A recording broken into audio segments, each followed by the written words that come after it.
So hi everyone, I'm Jess, and I'm one of the co-founders of dev.to.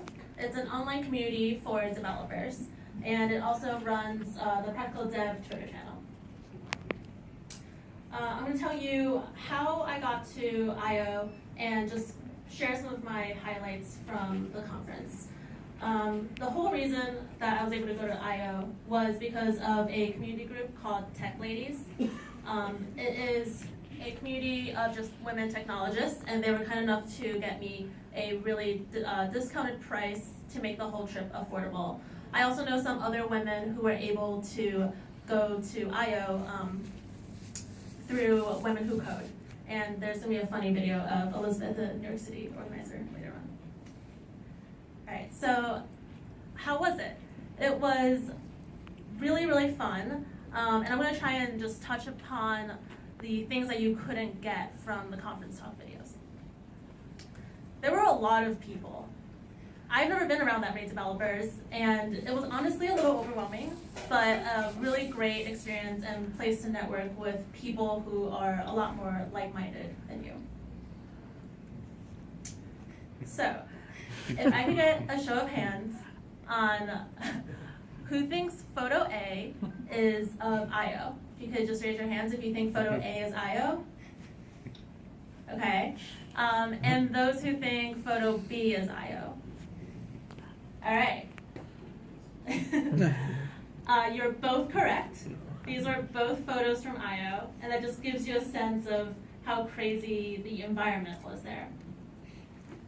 There was a lot going on. They had recreational areas where people would play pool and ping pong. There was a woman on a bike, you see, with like bringing other people around, and it was karaoke, and it was just sort of mayhem. And through all that, they were able to provide 7 stages of conference talks and 5 sandboxes full of demos throughout the entire 3 days concurrently. But this is still a thing, no matter where you are and how fun it is. But I had a pro tip from my roommate, Nydia, who's also the organizer of GGMIC, which was the talks are recorded. And I interpreted that as do all the other things that were happening there. I started roaming around, and they had different tents with like the sandbox demos, and one of them was called Experiments. And I wanted to pick something that everyone could check out here as well, and that's radio.garden. If you visit that site, you can tune into radio stations all across the globe, and that was really fun and interactive, and I got to just like check out music from Taiwan, which is where I'm from, and so that was really fun, and you can check it out. The URL is just radio.garden. But this was super fun. Oh, is the audio not working? Okay, the audio's not working, but this is Sean Larkin. Some of you might know him as a core contributor to Webpack, and we've been friends on the internet for a really long time. He's done live code streams with Dev2 online before, and it was really exciting to know that he was also at I.O. And we caught up, and we ended up pair programming on the Android, on one of the Android Things code labs for about 2.5 hours. It didn't actually take us that long to finish it, but we were online for a little while. So yeah, it was really cool for me to just meet some of the people that I've spoken to on the internet in real life. And if you had to have any takeaway from my talk today, I hope it's this one.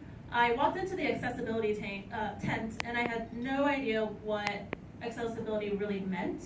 And I met Dirk, who was a UX engineer at Google, and he had the patience and just walked me through a new feature on DevTools, which is the accessibility audit.